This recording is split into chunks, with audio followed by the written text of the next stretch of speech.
A very good Friday indeed for Norwich City. 7 straight Carrow Road wins, which has solidified their place in the top 6 for now, ahead of what is a daunting week of championship clashes. Welcome to this week's edition of the PinkUn.com Norwich City podcast, brought to you in association with Coleman's of Norwich. In this podcast, of course, to make it Easter related, it's like that last Easter egg you can't quite find in the hunt, that's been left just in a pot there, and it's slightly melted, but you still open it up and it's full of chocolatey goodness. And joining me, as ever, is Paddy, Davitt to my left, Samuel Seaman to my right, to reflect on a 2-1 win for Norwich City. Hard fought, different type of win to maybe the one against Stoke and Rotherham, Paddy, but a job well done for Norwich City at Carrow Road this afternoon. Well, it's big, it feels big. We're just a few hours after the final whistle, walked up the hill, and for long spells, nearly an hour, separated Morgan Whittaker's 10th minute opener and Josh Sargent's, I think it was 67 on the clock, equaliser. Wasn't sure we were going to be discussing what, in the context of the season, could be massive. Because you see what it's done now to the dynamic in terms of either side of the top 6 line there, allied to West Brom drawing at Millwall and Hull dropping points, and Borough, I think, only got a draw at Southampton. Good result though that was in isolation, but what could have been they've probably blown that insurance that we got into in depth on the last podcast at the Fat Cat, in terms of how the run-in looked and what the state of play was.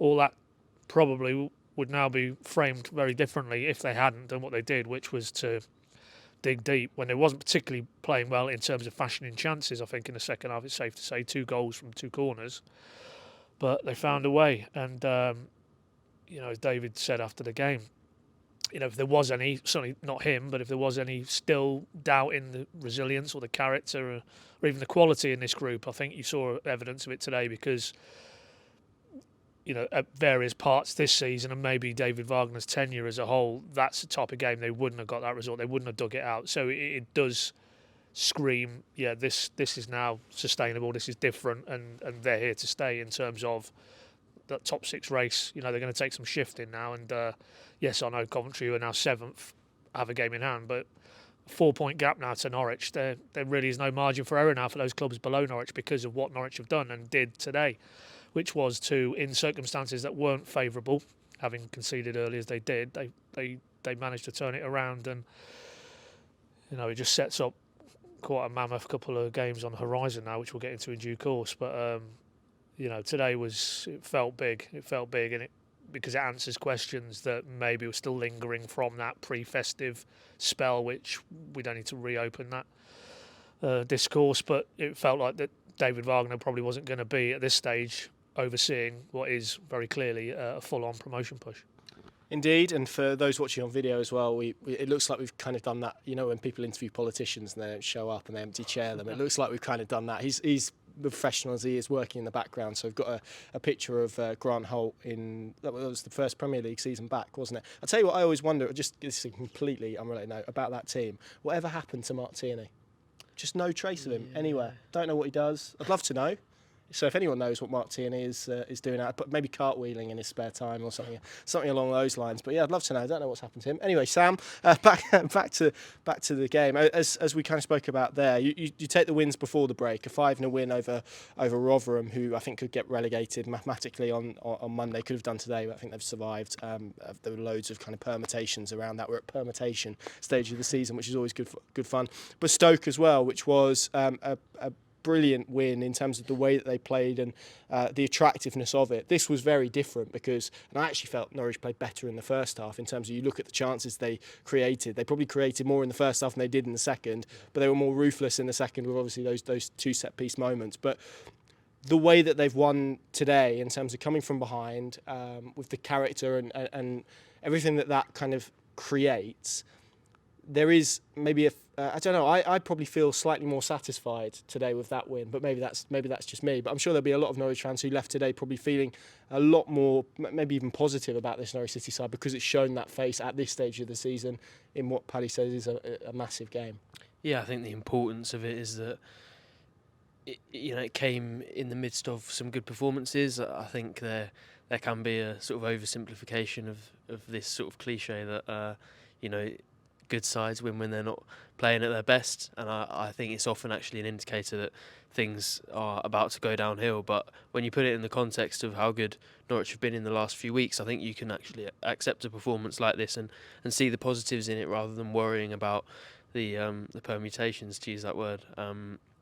There might be from here and the progressions that this type of performance might mean, but I don't think a lot of that is to do with themselves or how well they play today. I think you have to give credit to Plymouth because, yes, they're in and around that relegation fight and they aren't at the right end of the table. They haven't been getting especially good results, but perhaps that's why they were so motivated and so well drilled to try and get a good result at Carrow Road, and they came very close to it. They might even have deserved a draw on balance, because I think, especially in a counter-attacking sense, there aren't many teams since Norwich completed this sort of turnover that have given them as many defensive problems as I think Plymouth did today. They've obviously got some very good players in there, chiefly Morgan Whittaker, who obviously scored his 20th championship goal of the season. I think he's got 27 goal contributions in total, which is an unbelievable amount for a team that's where they are. So I think Norwich were made to sort of grind it out a little bit by the type of performance that Plymouth produced. It did feel a little bit like a team that had just come off an international break, and I think you could tell that the players who either had been in international action or had spent that period doing fitness work, I think you could maybe tell by the lack of sharpness in those players, thinking about Marcelino Nunez and Josh Sargent probably the most. But it looked like a team that maybe wasn't at its peak. It looked like a team that, as I said, was playing after an international break, especially given obviously this game is on the Friday and has come quicker than most games after those breaks come.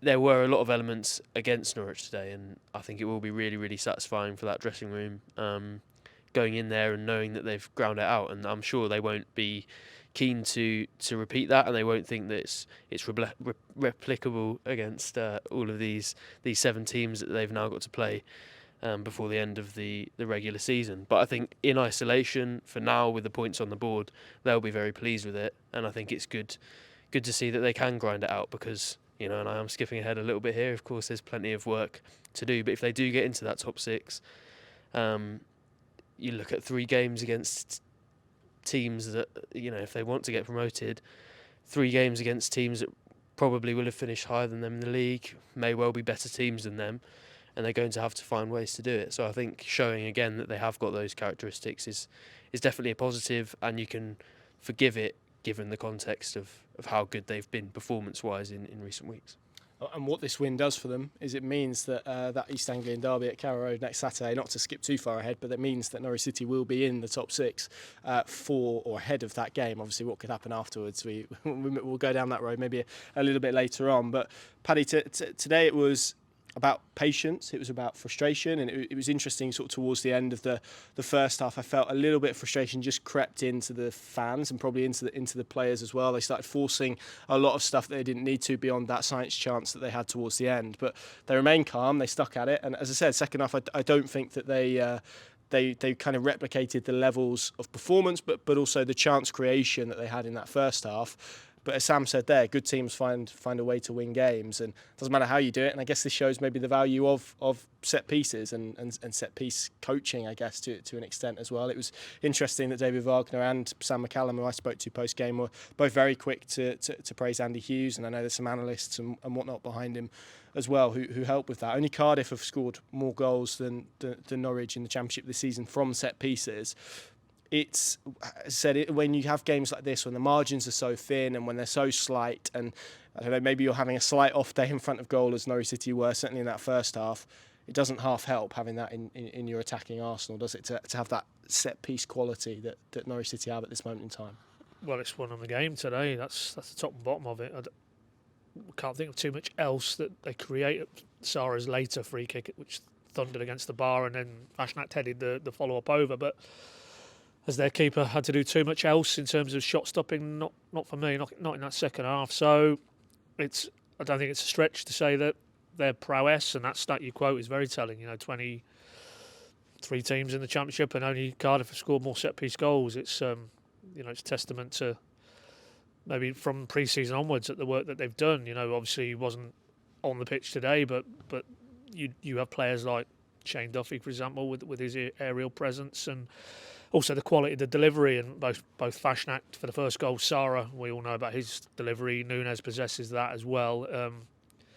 So you look at those players, you look at the dynamics within the squad, and they probably should be producing a sizable quantity of goals from set pieces. But yeah, as both David and Sam referenced, it does come down to repetition and coaching, and the quality of the coaching to clearly assess. I think, Sam, you said on the way up that conversely Plymouth in the Championship are probably as bad as there is at conceding goals from set pieces, but you've got to know these elements and then bring them together. And then, of course, like every piece of coaching that goes on in the build-up to a performance, it's then about the players when they go across that white line, they can execute. And in two key moments in a game that was, at that point, that was 15 minutes more, in fact, wasn't it? 20 minutes after half-time. It didn't really threaten, didn't feel to me that they'd really changed the dial, and that the game was tipping back towards Norwich in that period after half-time. So, you have to feel that if they hadn't done what they did from set pieces, would they have got back in that game today? So, massive, and moving forward, when it is so knife edge, the games, and particularly if it got to playoff football, that just could be the difference. We go back to David Wagner's Huddersfield that navigated a path through the playoffs and won at Wembley. Was there that stat? Did they score a goal? They didn't. There was an own goal. No. Yeah, they didn't score a single goal in that playoff campaign. So, that just shows you how fine the margins are, and that the ability to be both attacking set pieces but also defensively as well. In when you get to this end of the season, that could tip the balance, because it isn't always about, and it was evidenced today, it can't always be about what we saw the last game prior to the international break, which is that free-flowing, almost joyous expressions of how good these players are individually and collectively in terms of the goals they scored at Stoke. It will be probably more often than not going down the stretch now, afternoons like today, where they have to grind it out, and it isn't really about how good they are in terms of their quality, but how effective they can be. And today they clearly were very effective in those set-piece situations. Yeah, and they're interesting one from a set-piece perspective, because I guess there's lots of elements to this. But I remember being a player at not a very good level, but having to almost like practice set piece, and you shrug, and it's boring, it's repetitive, and you don't want to do it. So finding ways to keep players disciplined and concentrated and switched on enough, I guess, to take in the information is one thing. But the fact, and Sam McCallum alluded to this post-game as well, it's now the variety of kind of routines that you have to come up with because of the analysis that other teams do. If you do the same thing, you get found out pretty quickly. So it's almost like you can't have one set piece that is just there ready to go. You actually have to have 3, 4, 5 or 6 ready to go every single time, and then you have to take a view on which one to go. And I don't know the exact stats around this, and maybe it's one for Ben Lee, who writes some tactical pieces for us, but the sheer amount of contacts that Norwich seem to win at the near post from set pieces, Sam, is remarkable. Kenny McLean often peels off into that area. It was Sam McCallum for the second goal. Josh Sargent obviously peeled off there for the first goal today. But in general,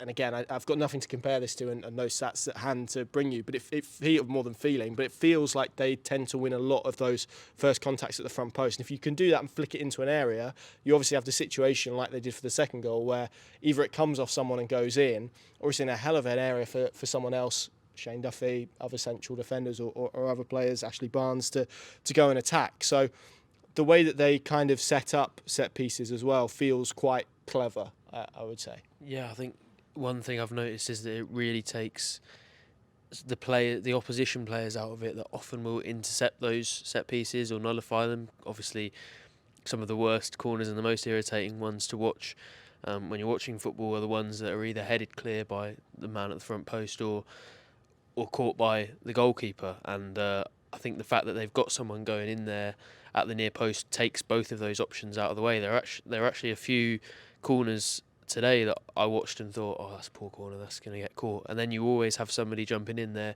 intervening before either of those things can happen. And that's pretty much exactly what happened for that goal that you referenced. And I think that is definitely a weapon that a lot of teams would love to have in their arsenal. Norwich clearly have the players to do it. They have the coaches to work on it as well. But, it wasn't just the maybe more standard goal that was obviously the winning goal, but also quite a clever set piece for the equaliser as well, where Fastnack, to be fair to him, you can have the idea and Sargent can make the really good run as he does, but the area that Fastnack has to put it into there is pretty small, and he's had to be really precise with it. So 2 good goals there, one maybe a little bit more physical, a little bit more standard from a set piece point of view, but still an impressive one, and the other actually just really intelligent. So yeah, I think, as you referenced, there is obviously a lot more analysis going on, a lot more work on the fine margins, and in this current football world where it feels like everyone's getting better, everything's getting sort of closer together in terms of the quality, things are done on such fine margins, and if you can add just those little things, it can really help you out. I think if you took set piece goals out of Norwich's games this season, I mean, it would take a lot of calculation, but they probably wouldn't be close to this playoff race. So although it maybe isn't the most fashionable way of scoring goals, when you look at a lot of the fluid football that a lot of teams are trying to score, it's something that they've added that maybe they haven't had when they've had those more technical, more slow possession-based teams trying to attack with. So yeah, I think that's another string to their bow, and that speaks to probably the diverse range of qualities they've got in that group and in that team. And yeah, long may it continue, because that's the sort of thing that stands you in good stead in a lot of games. And whereas, without wishing to compare too much, and in a sort of Daniel Farke situation, if Norwich were 1-0 behind and they got a corner, you kind of thought they may as well chip it back to whoever's on the halfway line and try and build from there. Whereas now, that sort of visceral roar that comes from a football ground, in this case it's normally the Barclay end when the ball goes out for a corner, that feels justified for once in with the Norwich City team, because they have made that a real skill, added that to their arsenal, and yeah, you saw the rewards of that pay off today. Yeah, and today documents why they're so important, as I think both you guys have said, because it's all very well and good having the quality that we saw at Stoke and against Rotherham, and unbelievable strikes from range. But in those games where those moments are few and far between, you need something to twist it. And this set pieces and the margins that they create, I mean, as we said, it's been the difference today between 3 points for Norwich City and no points for Norwich City, and that documents, today documents why they're so important and why you have to spend so many hours on them, even if they're boring as a player to go through all the time. And just on this theme, Pat, actually, before we go to this theme, Ian Foster post-match, where are we putting him on the rating of saltiness this season? Are we putting him on the Liam Rosenior and Kieran McKenna end of the scale, or Danny Royal? I mean, he seemed maybe to be edgy. Yeah, I meant he was obviously the best end of it. I'm using it as a spectrum. He's obviously the best example. And then are we edging him slightly more towards Rosenior and McKenna of this world? Yeah. To be fair, I mean, he wasn't directed at Norwich per se. If I think back to the McKenna performance post-match at Portman Road, he was basically zeroing in on the referee, and I'd imagine the FA maybe tapping him on the shoulder at some point in the coming days, because it was quite the outburst. I mean, he was premeditated. Wasn't he just a throwaway line? He started his answer with, I felt that referee, well, I'm paraphrasing now, but referee was going to be a problem for us in the second half. You're not going to do the Scouse accent? No, definitely not, no. But and then went on to zero in on 2 incidents in particular. He obviously got booked as well for presumably his vocal encouragement from the sidelines, to which he replied he'd never seen a bench like Norwich's mithering the officials for decisions all season. So they should have seen Bielsa's leads, by the way. Well, there you go. So, but he particularly was unhappy with the official over what he deemed to be the Angus Gurnham, incident, yes, where there was it felt like, and that's clearly how the official felt, because he yellow carded the Plymouth player, that there was simulation and that they were trying to entice a penalty from Angus Gurnham as he initially started in the box and then veered out as Gunn came to confront him. The Plymouth boss was adamant that should have been a penalty. And then just that little episode prior to the corner that Fashnak delivers for Sargent, which was, I think, one of their players has gone down in a challenge at the near post. And it would seem that it was the official's decision to bring the physio on from Plymouth. And in doing that, of course, then the player, I think the regulations are that player then has to, there's no debate. They have to leave the field of play and then come back on when they're allowed to do so. And of course, in the intervening period, that's when Norwich scored the goal. So, yeah, safe to say he was very unhappy with the performance of the official, and I'm sure the officials, or rather the FA, will be very unhappy with those comments, because it wasn't couched in any kind of general terms about, often you get that from a head coach after the game, and it's caveated with, I know how difficult their jobs are, and they're all human and we all make mistakes. There was none of that. It was just a full on, pretty much inferring that it was the referee who decided the outcome of the game today. So yeah, I might be just keeping a weather eye on the FA disciplinary social media accounts in the next few days for what would feel probably a tap on the shoulder. 7 yellow cards as well, I think they got. Yeah. That feels like sort of fine territory, Yeah, and a lot of those were pretty cynical as well, particularly in the first half. I mean, I think you'd have got not that I'm a betting person, but I think you'd have got pretty good odds at half time on a Plymouth red card, the way that they were going, but it didn't transpire and they spread them out evenly. Sam, we've got to speak about Josh Sargent again, haven't we? I think it's 9 goals in a row at Carrow Road, and he's the second Championship player ever to go on a run like that at home. I think Chubarak Poman, someone else who I've forgotten, has achieved that previously. Didn't think he was necessarily at the top of his game today, but it's a testament of a good striker, isn't it? You keep plugging away and eventually you get an opportunity, and probably maybe was the hardest chance that potentially he had to score, and that was the one that he did manage to find the back of the net with. Yeah, I think he probably felt a great deal of relief in that moment because, yeah, he had struggled up to that point. There was a sort of miscommunication with Sainz when the ball ended up slightly behind him, I think, at the end there. There was obviously the chance where the corner fell to him and then it was deflected onto the post. There were a couple quite early on where actually it felt like feeding Jack Stacey on the right would have been the better option, and he chose to shoot, and nothing came of those. And I think there were probably 3 or 4 more chances that I didn't mention there. So, yeah, not his best afternoon ratio-wise in front of goal, but yeah, as you said, you keep plugging away, and eventually a striker of that quality, given the service, which he was, of course, will find the goal, and it was a very, very good finish. I think maybe that's the sort of finish you want if you're somebody who's struggled maybe in the game, because it was very instinctive, the ball was moving fast. He had to almost just let his body do it without thinking about it too much, whereas you felt that maybe if he had 3 or 4 seconds through on goal to think about it, that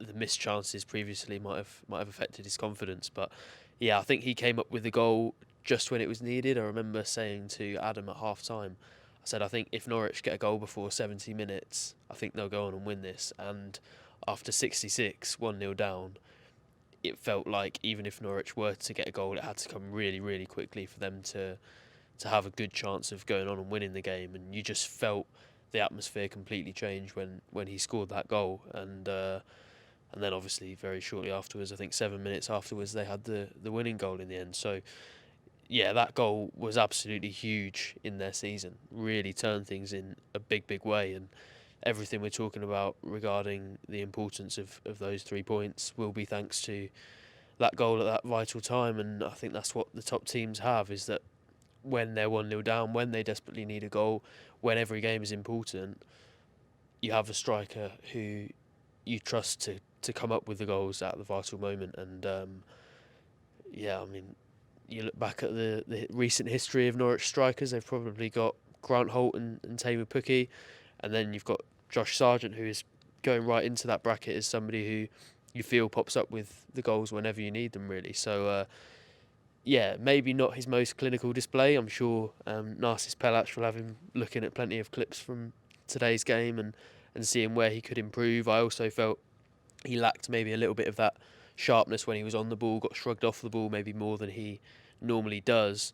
But I think that's understandable, given obviously he's not been training much since he came back from injury. He's been almost just feeding off the matches and getting that match fitness off that. He's now had nearly 2 weeks without a game, and I think it's understandable that he wasn't really at his best. But he's one of few players that could miss that many opportunities, that could struggle for as long as he did and still get left on the pitch when you're searching for a result. And I think David Wagner got proved right in that situation. Not that it would have been a popular decision to take him off the pitch, But yeah, he fulfilled that role of your reliable striker that comes up whenever you need him, and that's what I think most teams pushing for promotion really need. So yeah, as with the set pieces, long may it continue, and I'm sure for the short term at least it will do.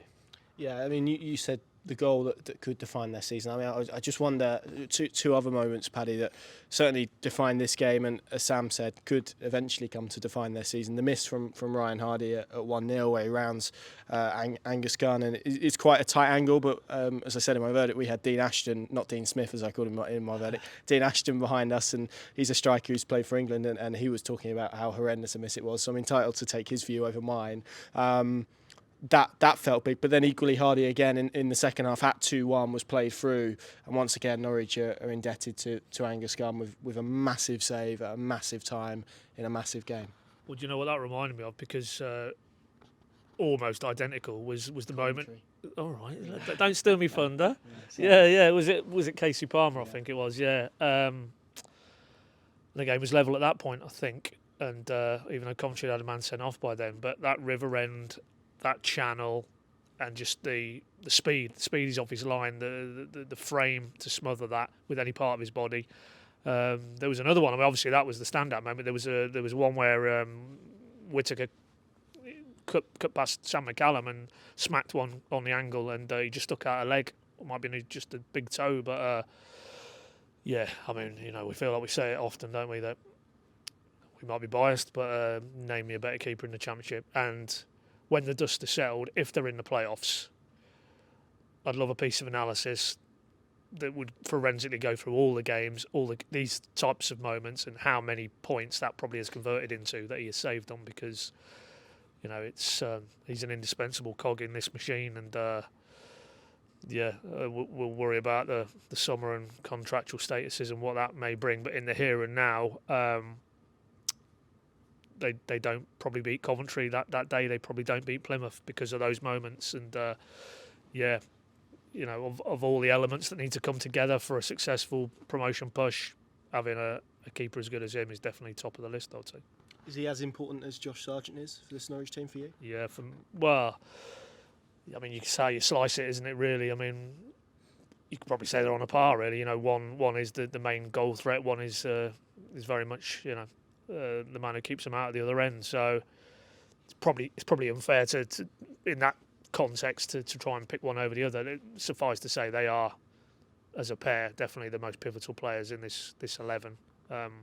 Because we've seen it in periods of the season. Both out injured, coincided with really quite prolonged downturns, and I don't think it's a coincidence that since both have come back, obviously more so Sargent maybe, that they've now got that consistency in terms of performance, and with that results. And good players, you get enough good players in your side, you probably stand a fair chance of being able to achieve something. So yeah, long may it continue. But in the greatest way of saying it, if he was pretty redundant between now and the end of the season, you'd prefer that, because that would probably mean Norwich are in the ascendant most weeks. But I don't want to jump ahead, but you would imagine Leicester and Ipswich in the next two, he's probably going to have to earn his corn again. So it's great that he's in domestically, certainly. I know there was one or two pointing fingers, maybe the heavy defeat Scotland had out in Holland. I didn't see that game, so I can't really pass comment. But there's absolutely no doubt in an Norwich shirt he is peerless.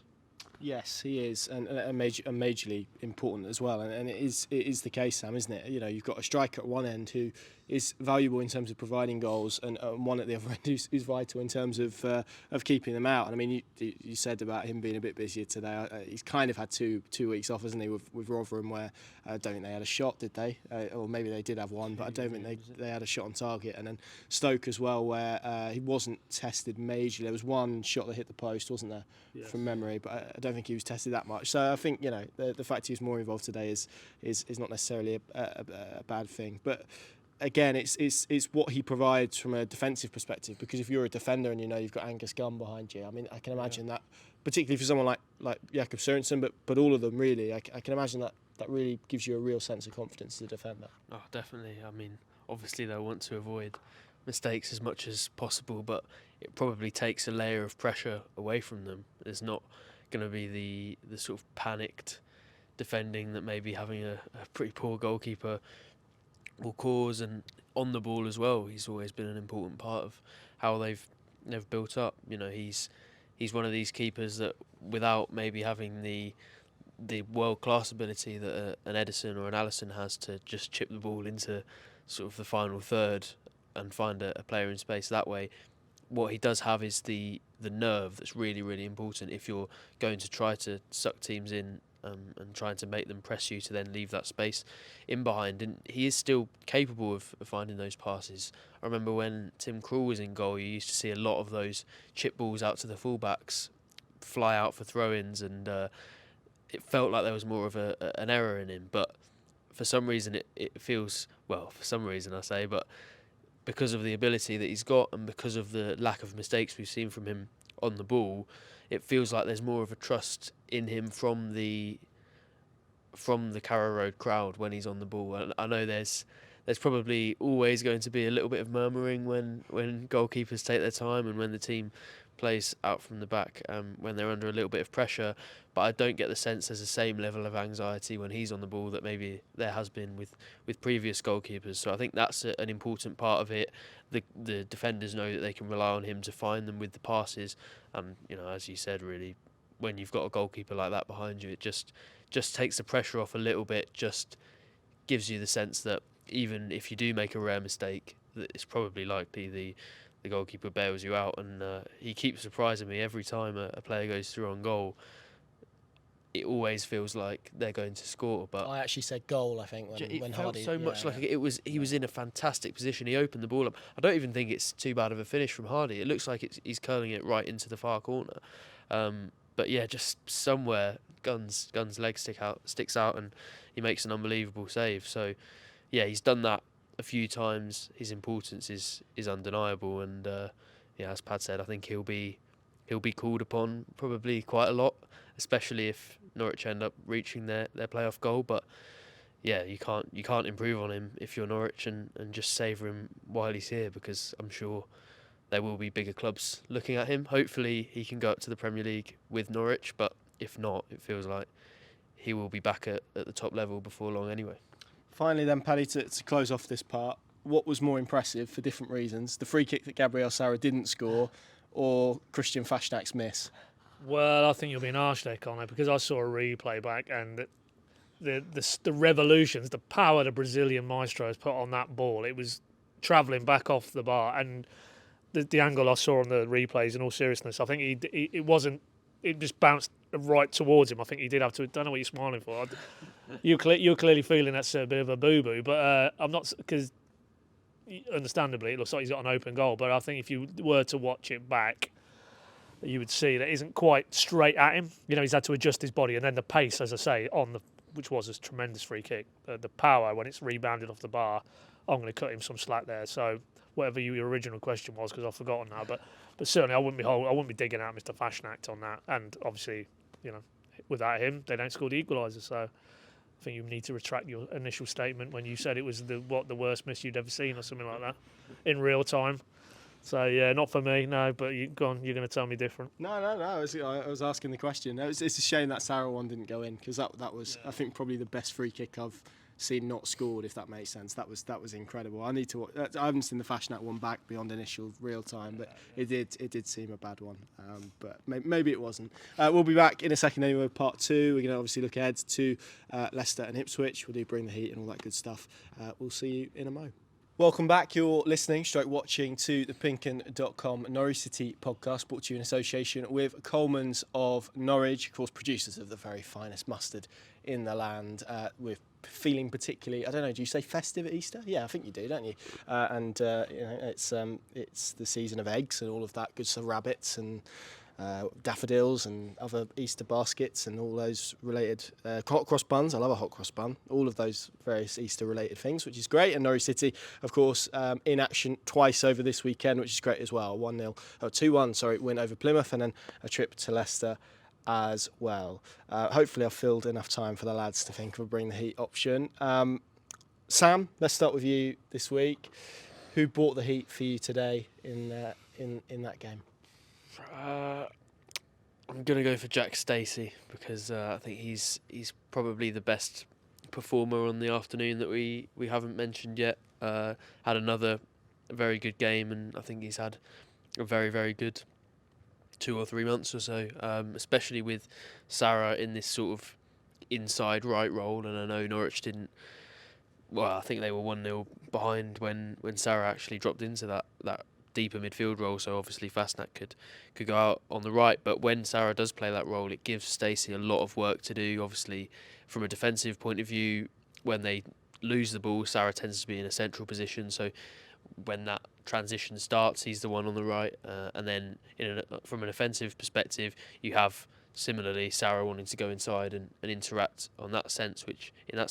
which gives him less of an option to interact with than maybe he has with some of the other wingers that he's played with on the right this season. So I think he's been given more work with Sarah in that role, even though I actually do like Sarah in that role. But the amount of output he's produced and the quality of performances he's produced hasn't really dropped for me at all. Gets through a lot of work, definitely dealt defensively better with things, I think, than the left side of the Norwich defence or the Norwich team did today. And just a player I think deserves a lot of credit for the last few months. And another good performance today. Paddy, Davitt? I think I'll just go with a collective, bit of a lazy one, but only in the context of, and he referenced it after the game, and he was very clear, pre-match. I'm talking about David Wagner, pre-match, the whole Plymouth backdrop. And they just wanted whatever his terminology was on Thursday, was it? Wednesday, sorry, when he did his pre-match, which was, clearly with the events down at Home Park, they wanted to project the best face of themselves. But he was quite clear after the game today that freed of the requirements to try and just focus in on the result. I think he used words like desperate to set the record straight, and clearly was a huge motivating factor, because professionally that those players, David Wagner, those coaches, they'd have been embarrassed by the manner of that capitulation at Plymouth. 4 goals down at half time against as they was then a newly promoted team was probably the lowest point of the season on the pitch. So today, and then of course he had fresh adversity in the same player really that was their thorn in their side at Home Park. Morgan Whittaker puts Plymouth 1-0 up to dredge that out. I thought, of these 7 home wins, that's probably as deep as they've had to go. I mean, you could look at the Sunderland was a bit of a grind, and they dug out a 1-0 win. Watford, in its way, was the kind of the right reply from Wagner that night to the barbs about his in-game substitution. So there was adversity they had to overcome in that particular game to get the win. But of all those 7 wins for me in the league since Southampton New Year's Day, today felt the deepest they had to dig, because it didn't feel for an hour after Whittaker's goal that it was really going to come for them today. It wasn't really going to be their day. So pulling those strands together, the sort of Plymouth reverse fixture element, and also how deep they had to pull that result out of today, I think, everybody should take a bow.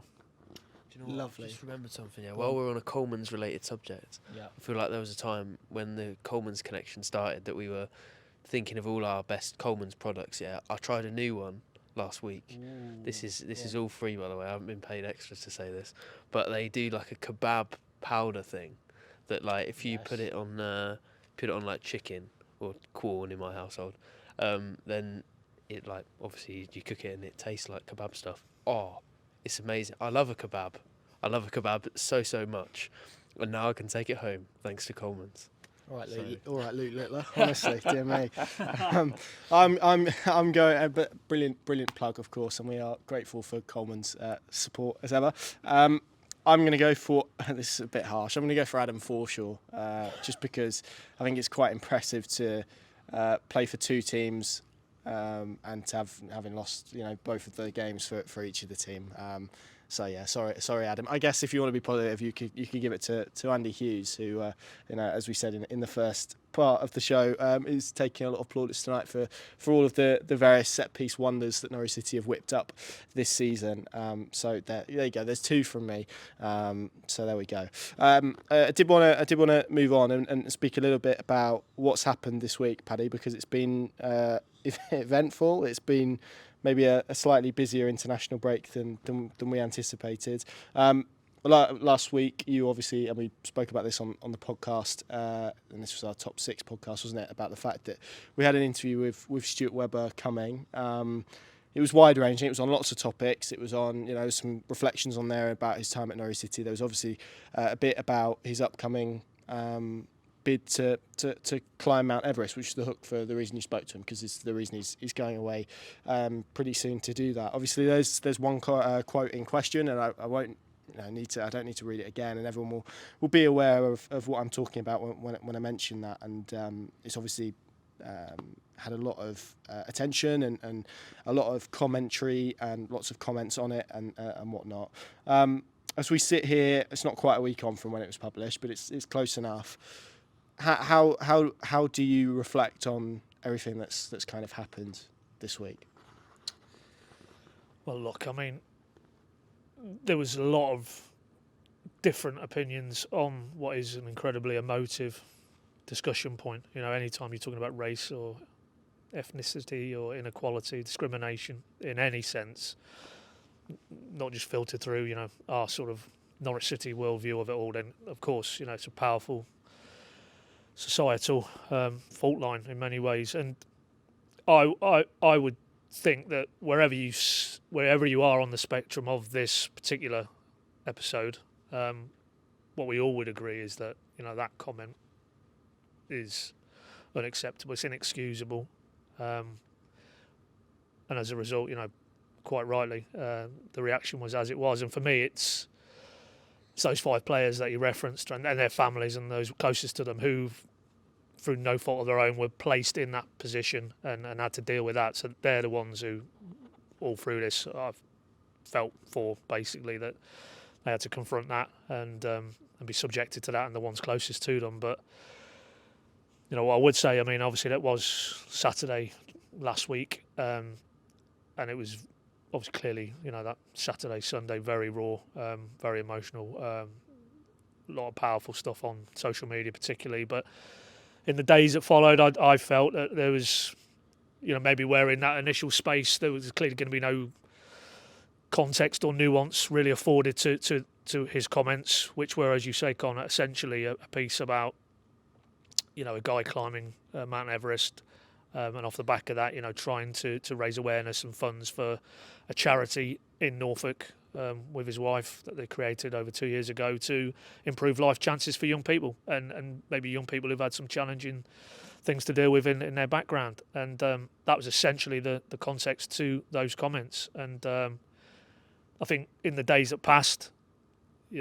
two spring to mind. There was obviously when we put that piece out, he then clearly spoke to a journalist for the Sunday Times, Jonathan Norcroft, who did a piece on Sunday, follow-up piece. But then I think 2 or 3 days later, so at the start of this week now, he did a very good thread, I thought, on X, and really just tried to get away from the the labelling and obviously everything that goes with anything that's deemed to be of a racist, offensive matter, and just tried to sort of add some layers of understanding and context, and not absolving anybody or seeking to shift blame or make excuses, but just placed maybe those comments in a broader context. And then I thought Simon Jordan was very good on Wednesday afternoon.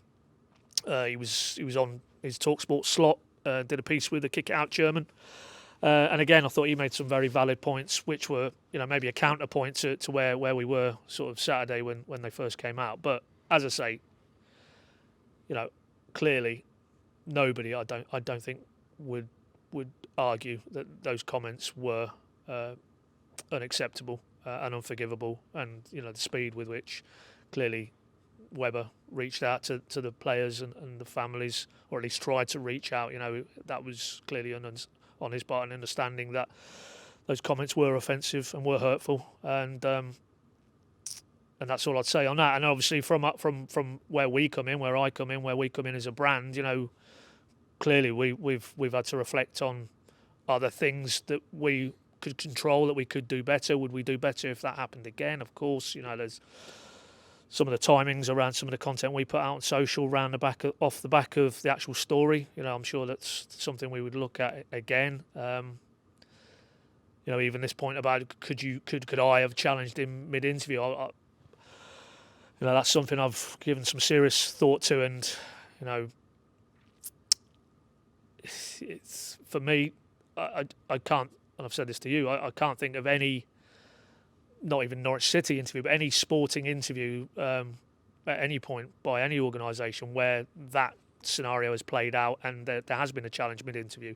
And what I mean by that is, somebody with no previous history of any either implied or overtly discriminatory comments in that area, then in the middle of an interview coming out with something of that nature and then being challenged. I can't think of anything. That's not to excuse me or us as an organisation, but I think it was a completely unique scenario, really, if I'm honest. And so it's all well and good, with hindsight and post looking at it, particularly when, quite rightly, that comment is pulled out of what was essentially an hour sit down and one of 2 or 3 very long read pieces, and that's just facts. That's not mitigation or excuses. That's just the fact of the matter. So yes, of course, we will reflect on all those elements, but essentially, those words have been reported fairly accurately and in full context, I might add, as well. And we were the only media who did that. Subsequently, a lot of media organisations picked up on that comment and didn't place it within the broader context of what he was trying to talk about. And that, again, isn't to absolve him of his words or what he said or the hurt or the impact they would have had on the individuals he named.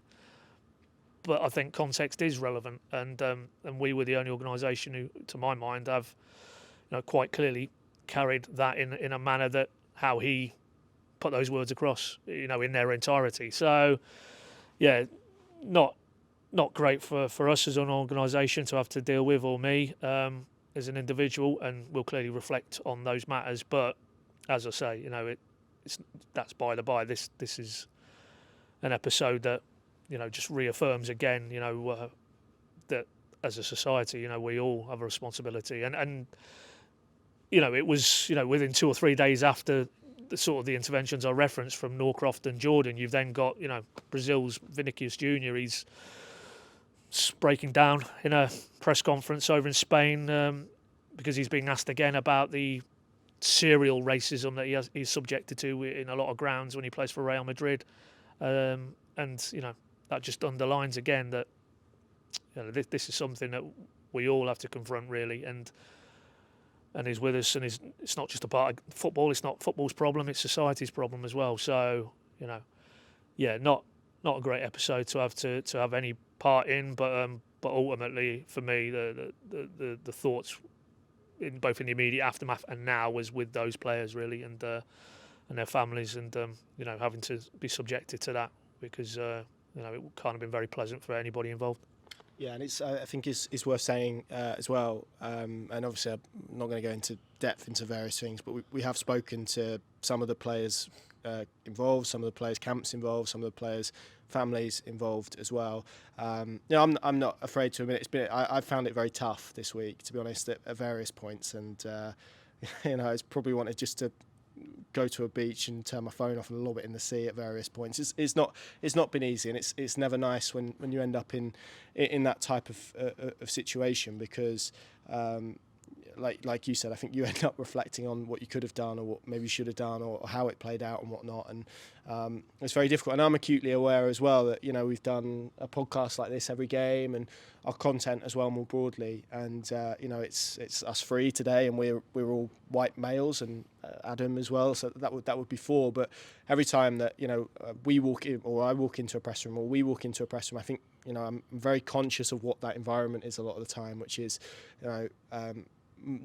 usually not always, and it's increasingly not the case, which is good to see, but it's still, I think if you took everyone in a press room, in a press box, you would find that there were more white males than there were anybody else, and it's good now to see obviously a lot more females involved in this industry, and that goes with management and coaching and playing as well. So Yeah, it's been a really difficult week, and it's obviously not something that necessarily I wanted to dwell on in huge ways. But I think it is worth saying that and talking about it, because it's clearly something that's happened, and I think as well it's worth saying. I thought Abu Kamara's statement on the whole affair was incredible for a young man, and obviously these people have teams and they have people that work for them, but for him to write a statement in the way that he did and get across what he did, I thought was incredibly impressive. And he's obviously matching that with some unbelievable stuff on the pitch as well. So yeah, there we go. We'll leave that there. But I think we've spoken about it, and there's obviously been a lot of opinions and commentary and whatnot on us and on other aspects as well. So there we go. I thought it was just important that we touched upon it. Sam, if we look ahead to the next week for Norwich City, I mean we've kind of teed it up, but Leicester on Monday, Ipswich on Saturday, that's big, isn't it?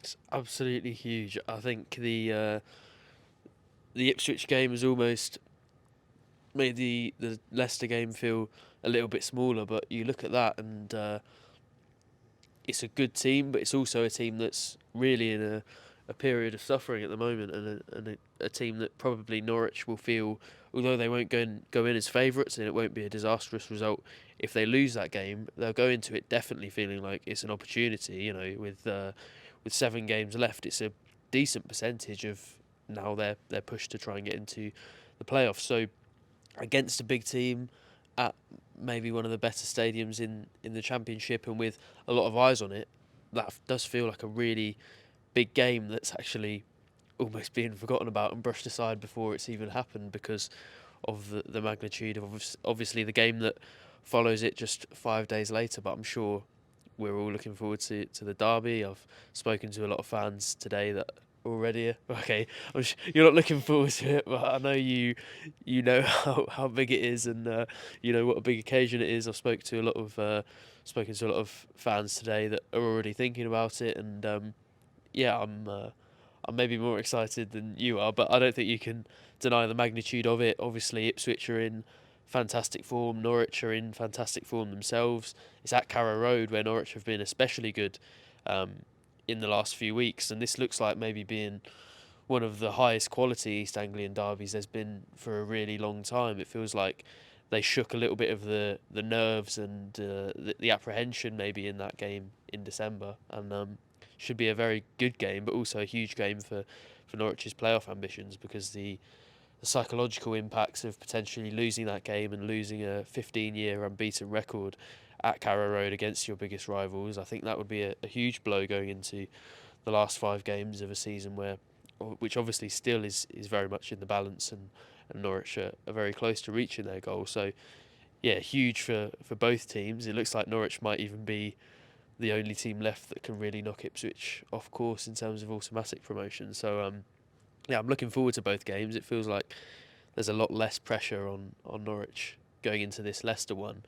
But yeah, I think that's understandable because we all know the magnitude of these East Anglian derbies, especially at Carrow Road. You know, around this city, I'm sure there'll be a lot of people talking about it, looking forward to it, and it should be an unbelievable atmosphere. But yeah, make no mistake about it, Norwich pretty much must get a result to please a lot of the people here, because yeah, if they lose that game, I think that could be quite a significant blow. But I'm not going to be negative. I think it's an opportunity to really boost themselves psychologically, to put everyone in a really positive frame of mind for those 5 games, and then if they do end up in the playoffs and they've already beaten the team that they face, which is obviously very possible if they do win that game, and they've avoided defeat against them for 15 years, that would put them in a fantastic psychological position. So I think maybe more psychologically resting on that one than there is points-wise, but yeah, an enormous week for Norwich's promotion hopes, and good that they go into it with so much momentum and confidence. And a points cushion as well. I mean, that is another benefit of today. Really, that they've given themselves. Probably, I don't want to say they've taken the pressure off because that's the wrong word, but they've given themselves a little bit of wiggle room now, not to maybe necessarily need the points that they would have if they would have lost this game. And obviously, some of that has been impacted because Hull lost today and West Brom drew. So it's just maybe taken. Yeah, it has taken a little bit of the pressure off, for want of a better word. I am reopening saying Operation Just Don't Lose for next weekend, Operation JDL, as it's known. I would sign, and maybe this is every derby, I'd just sign for a draw and get the thing done now, to be honest. But Paddy, I'd broaden it out because I know there's obviously going to be a lot of attention on these next two for obvious reasons, because of the particularly because one's a derby and that's always massive, irrespective of the context, but because they're against two automatic promotion chasing teams, which could, by the way, then these two next games could actually be a run of the playoffs if that's so. That could be another kind of subcontext to bear in mind. But I'll actually broaden it out to the next four. Norwich have 3 of their next 4 games away from home. Sheffield Wednesday and Preston obviously come after Ipswich. We've spoken a lot about that away record, and obviously they've beaten Stoke now, so we hope that's going to be that particular monkey off their back. But it feels to me, and this is just me, I don't know if you agree, maybe I'm asking if you agree, but feels to me like these 4 games feel pretty, I don't want to say, they're not definitive of course, but they feel pretty important, I think, and they all do. But I just think if they can get to the end of these 4 games and still be in the top 6, I think that's the point where I'll go from they might do it to they can do it. You were a bit more definitive than that at the final whistle. I think I was more of that opinion. You said it's more or less a done deal. I'm paraphrasing, but I see that. I mean, but again, go back to the last show we had, and for me, as I was looking down that hours-long discussion about fixtures and run-ins and respective, I just couldn't get past this swing now. You know, Leicester away, Ipswich at home, and maybe that's just because of the magnitude of the 2 fixtures, particularly the second one of the 2. And if they navigate those 2 and they're still in a healthy position, i.e. where they are now, then by no manner of means am I saying thereafter it's a formality, but it would feel that they would have, you know, that renewed kind of, not that they need it, but belief about them that, you know, if you've emerged unscathed, define unscathed, but certainly not lost over the next 2, then you've got to feel, you know, you're in a good frame of mind, over and above anything out of your control, i.e. heaven forbid an injury now to a key player, that you could roll on those 2 you mentioned. Obviously there's 2 games I think to finish at home, isn't there, and then they go to Birmingham on the final weekend. So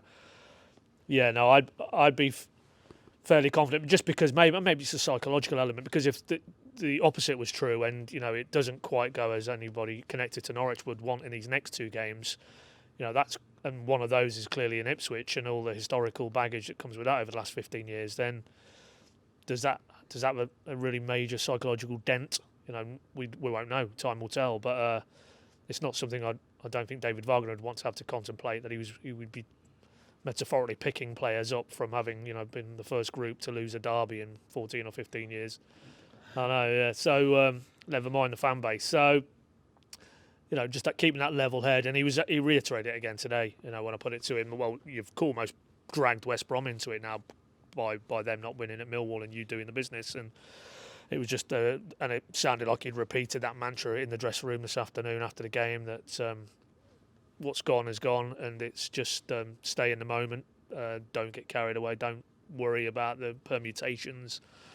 Very hard to do, I guess, when you've got Leicester and then Ipswich back to back, but they need to, and that's again increasingly. It feels like in the last 2 or 3 games, increasingly, the influence of a Duffy, the influence of a McLean, the influence of a Barnes in that dressing room, Angus Gunn maybe now as a senior figure, is invaluable, because it would be easy to get whipped and carried along with the kind of all the emotional baggage that goes with certainly the Ipswich game, but even, you know, going to Leicester now, who are a team who are, you know, clearly in the mix for the top 2.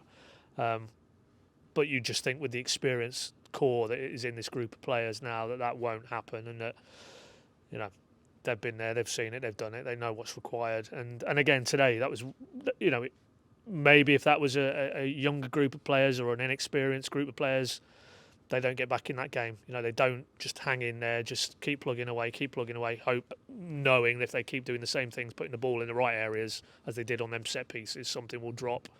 And that's that intangible, which they clearly have in this group of players, because they have had adversity all this season at various points and blocks of games, and yet here we are now, 7 to play, and they've got a 4-point cushion to 7th place, albeit Coventry have a game in hand. So, you know, that for me is probably what I'll draw on going into these 2 games, that, you know, you have players who can handle what will quite clearly against the quality of opponent they're coming up to in the next 2 games. There will be periods where it doesn't go for them in these games, and maybe they're on the back foot, maybe they concede a goal, and how will they react? And I think today was a good reminder, if it was needed, that if they find themselves in one of those tight spots, that they've got something about them, this group, that you think they can galvanise themselves and produce a result. So yeah, it's all about the next 2 for me, if I'm honest, Connor. I think if they could emerge from this next 2, ideally unbeaten, but probably more so in as good a position as they're in now, Preston, of course, they will have something to say about it when they go to Deepdale, but you would have taken that run in from that point. I think with those final 5 fixtures, I think we'd have all taken that. If you're already have your destiny in your own hands in terms of you're already in the top 6, and it's the others who have to play catch up now to overhaul you. And if they do lose to Ipswich, we're just going to have 4 pictures of Grant Holt here next week. I'm not going to show up.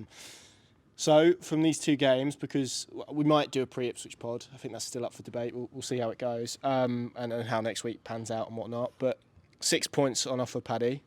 I guess there's 2 questions here. How many will they get? How many do they need to get? That's tough, man. That's tough. How many do they need to get? Well, you'd probably be saying you'd want 3, I would think. So 3.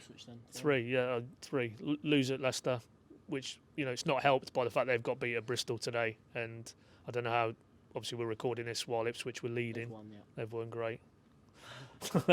and obviously probably before Leeds kick off at Watford. But there's a potential that they're going to be out of the 2, aren't they? I think they will be out of the 2, and only if Ipswich have won, won't they? So that only heightens their need to get a result on Monday. So yeah, 3 they need, 3 they'll get. Sam? I agree that they need 3. I think it has to be against Ipswich as well. But I actually think they're at 4. I think. I've just got a feeling. I just think I've watched Leicester. Which way round? I think they'll beat Leicester and then draw against Ipswich. I've seen Leicester and they just look really poor. They look like they're susceptible. I've not been that hot on Leicester all season. Yeah, exactly. And I think even more so in recent weeks, they look like they've been impacted by a lack of confidence, by the fact that it's the run-in, by the loss of form that they've experienced, and the fact that they were seemingly nailed on for promotion and are now actually part of the chasing pack. And I think Norwich are pretty decent at spoiling the party and getting results against teams that are in and around them or even above them. So this feeling has only really developed in the last 5 or 10 minutes. But I just, as of right now, embrace it. As of right now, I've got a feeling they'll beat Leicester, and I can't. Well, first of all, I do genuinely think they'll avoid defeat against Ipswich, and even in my head, I'm thinking that. But also, the heart couldn't even handle predicting a loss against Ipswich. So I think 4 points.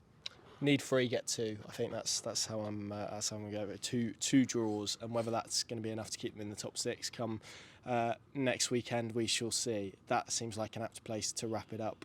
Gents, thank you very much for your time. Thank you all very much for watching, stroke listening. And if you do know the answer to the question, whatever's happened to Martini, then please do let us know. Of course, like, share, all of that good stuff. And we will see you very, very soon, either pre or post that East Anglian derby against Ipswich Town.